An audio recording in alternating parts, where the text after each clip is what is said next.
జగన్ తీరు వైసీపీ నేతల తీరు గురిగింజ సామెతలా ఉందని రాష్ట్రాన్ని ఇష్టం వచ్చినట్లుగా దోచుకుని నేడు కూటమి ప్రభుత్వంపై పడి ఏడుస్తున్నారని ఆత్మకూరు జనసేన పార్టీ ఇన్ఛార్జ్ నలిశెట్టి శ్రీధర్ తెలిపారు. రాయలసీమ పర్యటనలో వైసీపీ మాజీ మంత్రులు పెద్దిరెడ్డి రామచంద్రారెడ్డి, కాకాని గోవర్ధన్ రెడ్డి తదితరులు రాయలసీమలో పర్యటిస్తూ ఆ ప్రాంతంలో రైతులకు కూటమి ప్రభుత్వం అన్యాయం చేస్తుందని విమర్శిస్తూ అదే క్రమంలో తమ అధినేత ఉప ముఖ్యమంత్రి పవన్ కళ్యాణ్ పై విమర్శలు చేయడానికి తీవ్రంగా ఖండిస్తున్నామన్నారు. సమావేశంలో మాట్లాడుతూ రాష్ట్రాన్ని భ్రష్టు పట్టించి ఇసుక, మట్టి, ఇతర ఆర్థిక వనరులను ఏది వదలకుండా దోచుకుని నేడు కూటమి ప్రభుత్వంపై జగన్ విమర్శలు చేయడం హాస్యాస్పదంగా ఉందన్నారు. రాయలసీమ ప్రాంతంలో పర్యటిస్తున్న వైసీపీ మాజీ మంత్రులు కూటమి ప్రభుత్వంపై అసత్య ప్రచారాలు చేస్తూ ప్రజల్ని తప్పుదోవ పట్టిస్తున్నారని విమర్శించారు. వీరు తీరు మార్చుకోవాలని సూచించారు. నమస్కారం. గత కొద్ది రోజులుగా వైసీపీ నాయకులు, మాజీ మంత్రులు పెద్దిరెడ్డి రామచంద్రారెడ్డి గారు, బుగ్గన రాజేంద్ర రెడ్డి గారు, కాకాని గోవర్ధన్ రెడ్డి గారు రాయలసీమలోని కడప, కర్నూలు, అనంతపురం, నంద్యాల జిల్లా కేంద్రాల్లో సభలను ఏర్పాటు చేస్తూ కూటమి ప్రభుత్వ హయాంలో రాయలసీమ ప్రజలకు, రాయలసీమ రైతాంగానికి తీవ్ర అన్యాయం జరుగుతుందని ఒక దుష్ప్రచారాన్ని తెల్లలేపారు. వీళ్ళు ఈ వైసీపీ నాయకులు అయితేమి, ఈ మాజీ మంత్రులు అయితేమి గ్లోబల్స్ ప్రాపగాండా నమ్మినట్టున్నారు. గ్లోబల్స్ ప్రాపగాండా అంటే ఒక అబద్ధాన్ని పదే పదే ప్రచారం చేయడం ద్వారా ప్రజలు దాన్ని నిజమని నమ్ముతారు అన్నదే గ్లోబల్స్ ప్రాపగాండా. కానీ ఈ వైసీపీ నాయకులు గ్లోబల్స్ని మించి ఈ అసత్యాలను ప్రచారం చేస్తూ ఉన్నారు. ఇక్కడ నుంచి ఆంధ్రప్రదేశ్ రాష్ట్రంలో ఈ గోబెల్స్ బదులు జగన్ బెల్సనో వైసీపీ బెల్సనో పెట్టుకుంటే బాగుంటుందని, సమంజసంగా ఉంటుందని భావిస్తున్నా. అబద్ధాలకు, అవినీతికి, అక్రమాలకు, ఆశ్రిత పక్షపాతానికి బ్రాండ్ అంబాసిడర్ జగన్మోహన్ రెడ్డి. కుక్క పిల్ల, అగ్గిపుల్ల, సబ్బు బిళ్ళ కాదేది కవిత కనహం అన్నారు నాటి మహాకవి శ్రీశ్రీ. అదే బాటలో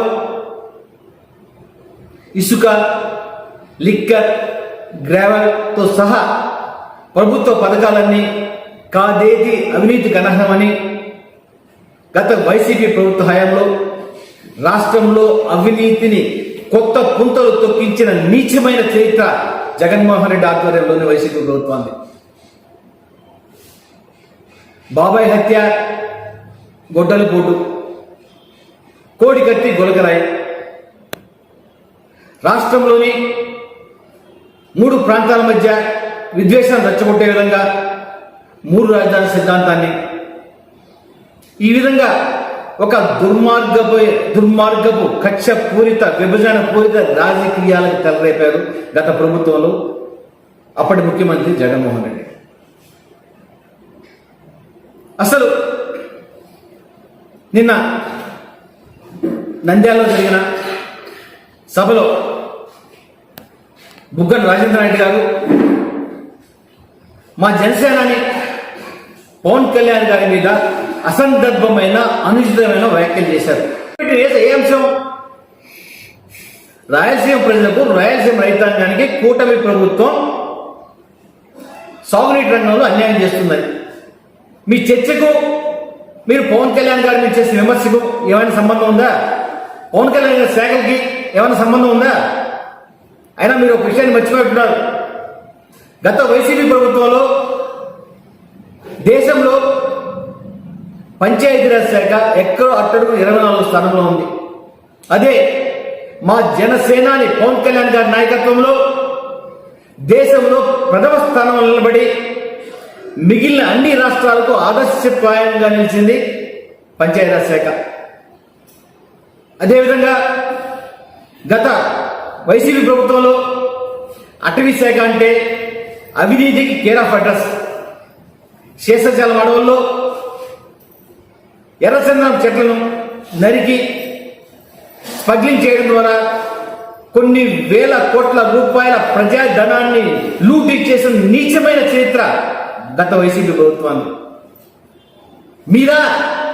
మీకు సిగ్గుందా? మీరా మా జనసేన పవన్ కళ్యాణ్ గారిని విమర్శించేది? మీకు ఆ నైతిక అర్హత ఉందా అని చెప్పి ఈ సందర్భంగా ప్రశ్నిస్తా ఉన్నా. ఇక అసలు విషయానికి వద్దాం. ఈ 5 జిల్లాల్లో మీరు చర్చలో ప్రజలకు చెప్పదలుచుకుంది ఏంటి?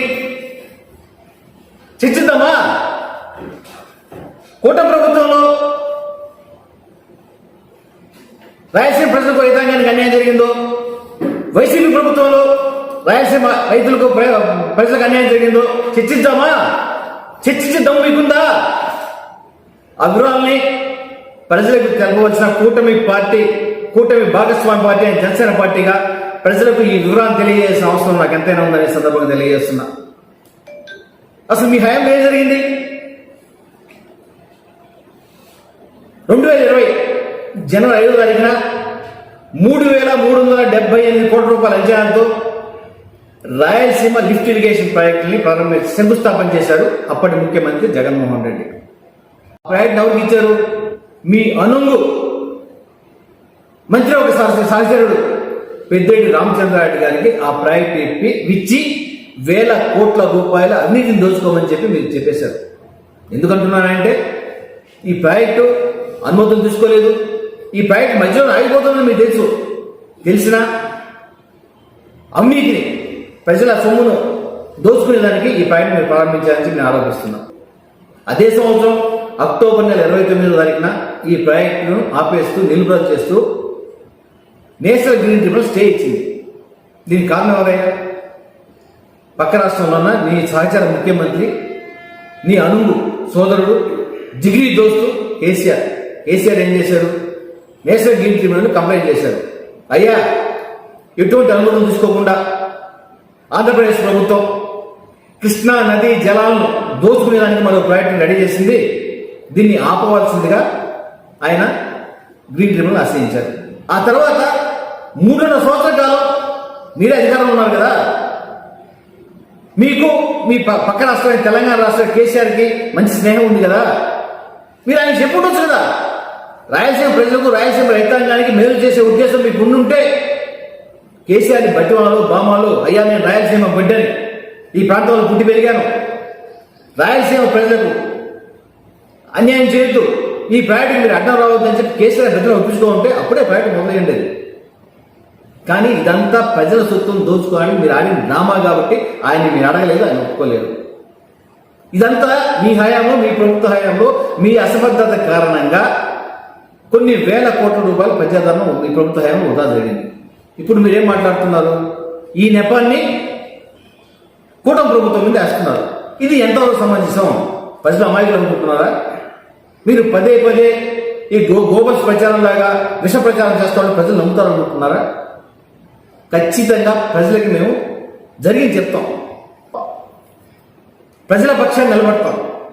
ఆల్రెడీ కృష్ణా పరివాహక ప్రాంతంలో నీటి లభ్యత తగ్గింది. పైన కర్ణాటక రాష్ట్రం అల్మిట్ ఎత్తి పెంచింది. అదేవిధంగా తుంగభద్ర పైన అప్పర్ భద్ర డ్యాం నిర్మిస్తూ ఉంది. ఇంతేకాకుండా ఈ కృష్ణా జలాల మీద కర్ణాటక, తెలంగాణ, ఆంధ్రప్రదేశ్ మీద అనేక వివాదాలు నడుస్తున్నాయి.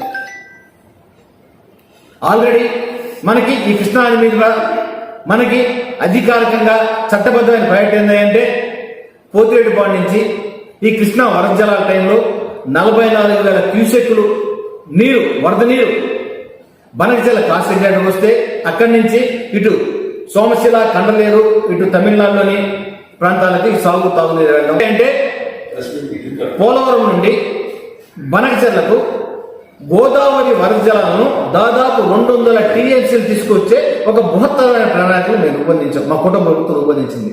దీని ద్వారా రాయలసీమ ప్రజలకి మనకు ప్రయోజనం ఏంటంటే ఆల్రెడీ పోతిరెడ్డిపాడు ద్వారా కృష్ణా జలాలు 200 టీఎంసీలు వస్తున్నాయి. అదేవిధంగా గోదావరి వరద జలాలు పోలవరం బనకచెల ద్వారా రాయలసీమ ప్రాంత వాసులకు అందుబాటులోకి వస్తే రాయలసీమ ప్రాంతం మొత్తం, రాయలసీమ రైతాంగం మొత్తం ప్రతి ఎకరాకు సాగునీరు అందించి రాయలసీమను రతనాల సీమగా చేసే ఒక బృహత్తర ప్రణాళిక మా కుటుంబ ప్రభుత్వం చేపట్టింది. దీన్ని మీరు ఓర్చుకోలేకపోయారు. ఓర్చుకోలేక అబద్ధ ప్రచారాలు తల్లేపారు. ఈ ప్రాజెక్టు పూర్తయితే శాశ్వతంగా రాయలసీమ ప్రాంతంలో వైసీపీ కనుమరుగైపోద్ది.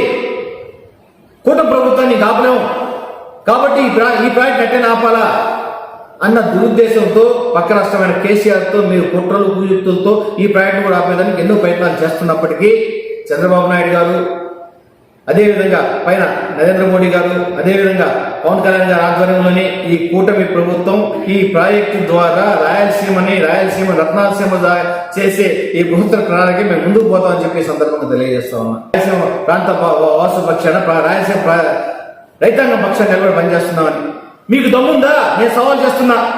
మీరు ఏదైతే ఆరోపణ చేస్తున్నారో ఆరోపణలు నిజమని అని చెప్పి మీరు ఒంటిమిట్ట రామాలయంలో మీరు టెంకాయ కొట్టి ప్రమాణం చేసే దమ్ము ధైర్యం ఉందా అని చెప్పి సందర్భంగా నేను మీకు సవాల్ చేస్తా ఉన్నా.